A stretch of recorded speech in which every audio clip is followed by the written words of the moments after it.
لا الہ الا اللہ پڑھ لا الہ الا اللہ۔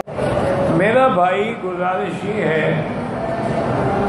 کہ شب برات کے بارے میں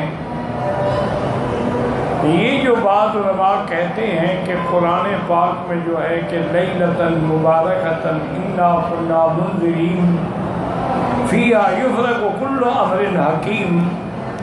کہ لیلہ مبارکہ ہے اور اسی میں ارزاق تقسیم ہوتے ہیں، رزق تقسیم ہوتے ہیں، یہ بات تو غلط۔ قرآن پاک میں جو لیلۃ مبارکۃ کا ذکر آیا ہے اور تقسیم ارزاق کا، وہ لیلۃ القدر ہے۔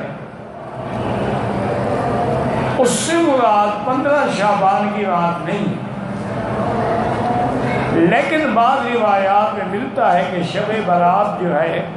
اس میں بھی اللہ تعالیٰ مجرموں کو بری فرماتے ہیں،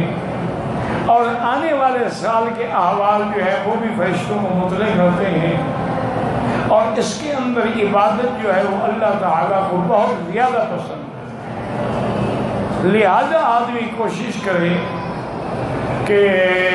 13، 14، 15 شعبان کے روزے رکھے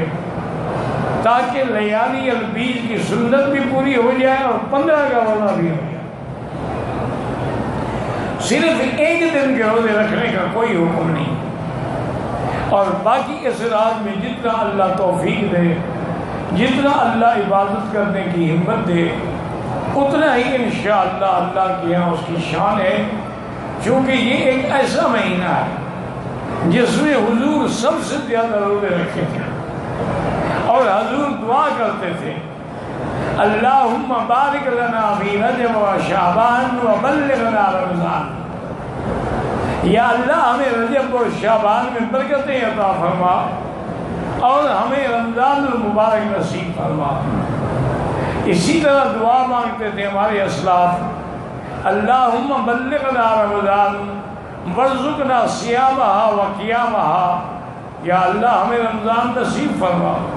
اور ہمیں اس کا روزہ اور تراویح اور عبادت بھی نصیب فرما۔ تو بہرحال آپ کوشش کریں، جتنا آپ عبادت کر سکتے ہیں کریں۔